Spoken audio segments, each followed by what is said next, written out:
Assalamualaikum warahmatullahi wabarakatuh. Perkenalkan, nama saya Ali Alfa Putri Asi dengan NIM 22115, Program Studi Profesi Apoteker Fakultas Farmasi Universitas Jember. Di sini saya ingin mereview tugas tentang kuliah tamu oleh Bapak Apoteker Fujma Aji Putra Pratama dari PT Asimas. Nah, PT Asimas ini merupakan perusahaan yang bergerak di bidang makanan, obat tradisional, herbal, dan kosmetika yang telah mendapatkan izin dan sertifikasi dari Kementerian Kesehatan dan Badan Pengawasan Obat dan Makanan. Nah, PT Asimas ini seperti yang sudah saya tampilkan sudah memiliki beberapa sertifikat yang telah lolos seperti sertifikat CPOB, sertifikat ISO dan HACCP, halal MUI, serta izin IAT dan juga IKOS. Adapun stempel yang seperti dapat kita lihat, ada stempel halal, ada stempel GMP, ISO dan HACCP. Nah, di sini jadi sudah terbukti ya bahwa PT Asimas ini sudah memiliki sertifikat yang memiliki izin edar yang memiliki khasiat untuk bisa dikonsumsi oleh para konsumennya. Nah, obat tradisional PT Asimas ini tertuju atau produknya itu merupakan produk-produk obat tradisional. Karena dapat dilihat dari masyarakat Indonesia yang sudah mulai kembali menggunakan obat-obatan tradisional atau bisa disebut back to nature. Namun banyak juga tantangan yang harus dihadapi seperti banyaknya produk ilegal yang dipasarkan serta tahapan panjang dalam perizinan serta edukasi yang kurang. Nah, banyaknya produk ilegal yang dipasarkan ini karena ada produk-produk itu yang belum memiliki izin sertifikat seperti yang saya tampilkan di slide sebelumnya, sehingga produk-produk ilegal ini banyak dipasarkan dan banyak masyarakat Indonesia itu yang tidak tahu. Adapun edukasi yang kurang dari untuk masyarakat Indonesia, sehingga masyarakat Indonesia sendiri itu tidak mengetahui bahwa obat-obat tradisional itu sudah harus memiliki izin-izin, sehingga mereka itu bisa mengkonsumsi obat itu dengan aman serta dengan memiliki khasiat yang bermutu. Untuk selanjutnya yaitu produk yang dapat dikembangkan di PT Asimas sendiri. Adapun produk suplemen dalam bentuk obat herbal seperti tablet yang berisi ekstrak powder dan formulasi. Terus produk dalam bentuk sediaan kapsul yang berisi tentang ekstrak powder dan juga formulasi. Adapun produk dalam bentuk saset. Adapun produk dalam pangan fungsional yaitu teh celup powder, sirup atau liquid. Selanjutnya dalam produk kosmetika baik berbentuk krim, lotion, serum dan juga lain-lain. Nah, jadi teman-teman, produk obat tradisional itu tidak hanya melulu tentang obat tradisional yang diminum dalam bentuk seduh. Seperti yang kita ketahui, obat tradisional atau dalam bentuk jamu ya yang telah dipasarkan. Pasti teman-teman yang kita ketahui kan obat tradisional itu hanya bentuk jamu minuman yang memiliki rasa yang pahit. Namun ternyata tidak. Ternyata obat tradisional itu dapat dikemas dalam bentuk tablet, kapsul maupun saset, sehingga produk obat tradisional tersebut itu memiliki rasa yang lebih bisa diterima oleh kita. Nah, setelah itu bagaimana sih cara kita memasarkan obat-obatan tradisional tersebut atau marketingnya? Yang terpenting yaitu marketingnya itu melalui media digital. Seperti yang kita ketahui sekarang, media digital tengah sangat melonjak. Seperti beberapa aplikasi yang dapat kita download yaitu ada TikTok, Facebook, Zoom, Instagram. Di situ kita dapat melakukan promosi-promosi secara gratis maupun prabayar. Dan di situ juga menimbulkan efek yang sangat luar biasa, sehingga yang dulu kita hanya dapat promosi lewat koran atau lewat televisi, sekarang media digital atau marketingnya itu sangat mudah sekali. Karena pasti teman-teman itu memiliki gadget kan, jadi kita bisa mengupload produk-produk tersebut ke dalam aplikasi-aplikasi yang memiliki rating tinggi kan, dan memiliki tingkat penonton yang banyak, sehingga banyak penonton yang mengetahui produk-produk obat tradisional atau produk-produk modern dari obat tradisional sehingga dapat dibeli secara mudah pula kan dari aplikasi tersebut. Nah, untuk selanjutnya yaitu regulasi obat di Indonesia. Jadi teman-teman, regulasi obat di Indonesia itu seperti yang telah Bapak Fuma jelaskan, itu harus memiliki izin edar sehingga masyarakat sendiri itu percaya bahwa obat ini itu aman, bermutu dan juga berkhasiat. Nah, bagaimana sih caranya? Yang pertama itu ada yang namanya edarkan melalui BPOM atau didaftarkan produknya itu ke Badan POM sehingga produk tersebut itu memiliki simbol nanti simbolnya itu BPOM gitu kan, teman-teman sudah tahu ya produk BPOM yang bisa dicek BPOM di internet, di situ memasukkan kodenya lalu nanti akan muncul bahwa produk itu sudah lulus uji edar BPOM. Yang ketiga yaitu Direktorat Registrasi Obat Tradisional Suplemen Kesehatan dan Kosmetika melakukan evaluasi mutu, keamanan dan khasiat produk sesuai dengan kategori produk yang didaftarkan, baik itu dalam bentuk kapsul, suplemen maupun kosmetika. Nah, dalam pembuatan obat tradisional itu ada larangan-larangannya teman-teman. Larangannya itu apa aja sih? Nah, jadi obat tradisional itu dilarang mengandung 1. Etil alkohol dengan kadar lebih 1%, kecuali dalam bentuk tinktur yang pemakaiannya dengan pengenceran dalam bentuk COD. Yang kedua yaitu bahan kimia. Bahan kimia obat yang dicampurkan dengan obat tradisional tersebut itu tidak boleh teman-teman. Karena obat tradisional ini kan memiliki efeknya itu panjang, maksudnya memunculkan efek yang berkhasiat itu panjang. Tidak sekali minum itu langsung berkhasiat. Kayak contohnya jamu pegalino, sekali minum langsung pegalinonya itu langsung sembuh, itu tidak teman-teman. Jadi obat tradisional sendiri itu memiliki efek yang berjangka pada tubuh sehingga harus dikonsumsi 1 bulan 2 bulan lalu kemudian muncullah efek itu. Nah, kalau efeknya terlalu cepat bisa saja obat tersebut itu memiliki kandungan bahan kimia obat di dalamnya. Maka dari itu kita harus mengetahui obat tradisional ini tuh sudah memiliki izin belum. Kalau sudah memiliki izin kan kita sudah yakin bahwa obat ini tuh sudah aman dan sudah bisa dikonsumsi.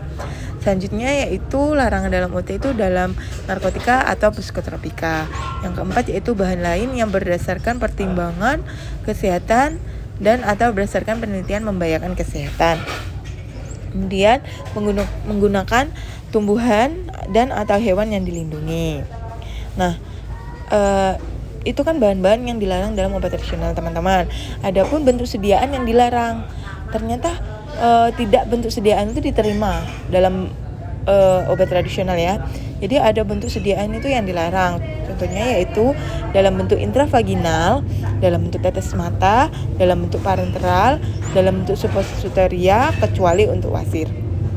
Nah, seperti yang sudah saya jelaskan, dilarang mengandung bahan-bahan yang sudah saya jelaskan tadi. Apabila teman-teman menggunakan bahan-bahan yang telah dilarang itu, saya yakin pada saat pengajuan izin ke BPOM atau izin ke halal MUI ya, atau izin ke CPOTB itu pasti dipersulit atau bahkan tidak lolos sehingga tidak memiliki izin edar dan tidak memiliki sertifikasi yang bisa ditempelkan dalam produk tersebut.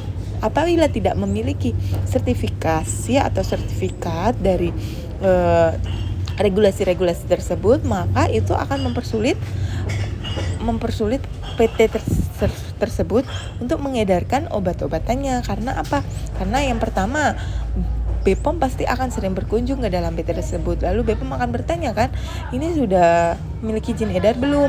Apabila tidak memiliki izin edar, maka tidak bisa diedarkan kepada masyarakat Indonesia, sehingga kita tidak memiliki banyak untung. Kemudian adapun surat edaran atau batas-batasan yang dapat digunakan dalam obat tradisional itu.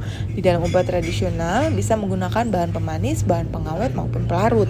Tetapi ada batasan maksimum yang bisa digunakan. Seperti yang sudah saya jelaskan, yang sudah saya tampilkan, ada bahan pemanis dengan surat edaran sekian pada tanggal 11 Desember tahun 2017, yaitu tentang batas maksimum penggunaan pemanis buatan yang diizinkan dalam OT dan SK.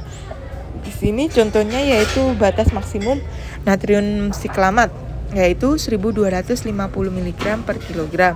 Produk dihitung sebagai asam siklamat. Yang kedua yaitu bahan pengawet dengan surat edaran nomor HK sekian tanggal 11 Desember tahun 2017 tentang jenis pengawet dan batas maksimal penggunaannya dalam obat bahan alam dan suplemen kesehatan.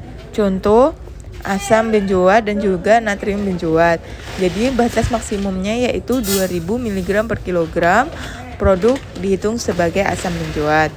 Yang selanjutnya yaitu pelarut dengan surat edaran nomor HK 0402 42 421 12 17 1673 pada tanggal 11 Desember pada tahun 2017 tentang pelarut yang diizinkan digunakan dalam proses ekstrak vaksinasi tumbuhan dalam produk obat bahan alam dan juga suplemen kesehatan beserta batasan residunya. Jadi teman-teman, dalam pembuatan obat tradisional itu pasti menggunakan namanya bahan pemanis untuk memiliki rasa manis agar obat tradisional itu tidak memiliki rasa pahit dan juga rasanya dapat diterima oleh masyarakat. Selain itu juga pasti ada yang namanya bahan pengawet. Bahan pengawet tersebut berfungsi untuk mengawetkan dari obat tradisional tersebut sehingga memiliki jangka waktu yang panjang dan dapat disimpan oleh konsumen atau oleh masyarakat asalkan penyimpanannya itu sesuai, seperti disimpan dalam suhu ruangan, tidak disimpan dalam tempat yang lembab, tidak terkena cahaya matahari langsung. Seperti itu teman-teman. Nah, untuk selanjutnya yaitu salah satu contoh produk dari PT Asima sendiri. Nah, salah satunya contoh yaitu adalah Mediti. Mediti ini apa sih? Mediti ini adalah minuman teh dalam bentuk kemasan modern, teman-teman, yang merupakan riset dari Profesor Joko Agus, dosen dan peneliti di Fakultas Farmasi Universitas Airlangga. Jadi, Mediti ini tuh sudah dilakukan beliau itu selama puluhan tahun terhadap suatu tanaman yaitu teh hijau. Jadi teh hijau ini mengandung senyawa aktif yang bersifat antioksidan kuat atau epigallocatechigallate yang berfungsi dapat sebagai imunomodulator untuk memperbaiki atau meningkatkan imun tubuh dan terapi yang bagus pada pasien kanker, tumor, kista maupun MOM. Nah, seperti yang sudah saya tampilkan kan. Jadi obat tradisional ini tidak hanya bentuk rasa yang pahit seperti itu, namun juga bisa dalam bentuk minuman sehari-hari dengan memiliki rasa yang manis dan bentuk kemasan yang mudah dikemas sehingga masyarakat sendiri itu dapat mengkonsumsinya itu dengan mudah dan juga dapat dikonsumsi dengan dalam jangka waktu sehari-hari tanpa memiliki rasa yang pahit sehingga rasanya itu dapat diterima oleh para konsumen. Seperti Mediti ini teman-teman. Selain itu, selain rasanya yang tidak pahit, Mediti ini juga memiliki banyak khasiat seperti yang saya jelaskan tadi. Maka obat tradisional ini tidak hanya melulu ya teman-teman tentang pasti yang kita ketahui kan obat tradisional itu jamu pahit rasanya itu tidak. Ternyata obat tradisional itu juga bisa dalam bentuk teh ya. Teh yang mudah sekali diseduh. Nah, apabila teman-teman ingin memproduksi obat tradisional ya seperti yang sudah dijelaskan oleh Bapak Fuma, yaitu obat produk bahan alamnya itu yang prospek itu pasti harus unik atau merubah mindset seperti yang saya jelaskan sebelumnya tadi. Kalau obat tradisional itu tidak hanya memiliki rasa yang pahit, tapi juga memiliki rasa yang manis dan juga mudah dikonsumsi. Cara penyeduhannya, cara minumnya seperti itu. Bahkan juga bisa dalam bentuk kosmetika. Nah, yang kedua yaitu bentuk sediaan modern dan juga efisien. Ketiga, formulasi yang teruji atau didukung oleh penelitian. Jadi, obat tradisional ini tidak hanya dibuat saja, tapi juga dilakukan riset seperti yang dilakukan oleh profesor tersebut.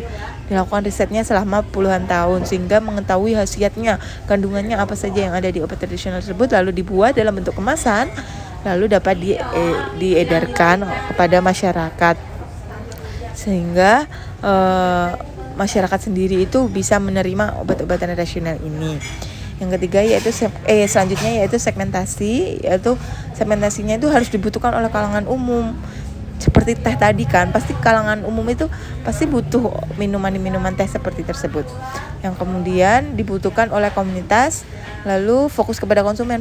Fokus kepada konsumen ini maksudnya kita itu fokus pada konsumen anak-anak, dewasa, orang tua atau siapa. Yang terakhir yaitu dibutuhkan dan memberikan solusi. Jadi contohnya kayak teh tadi itu kan dibutuhkan untuk minuman sehari-hari. Solusinya dapat menyembuhkan penyakit kanker, kista, miom, seperti itu teman-teman. Nah, sekian presentasi dari saya. Wabillahi taufiq hidayah. Wassalamualaikum warahmatullahi wabarakatuh.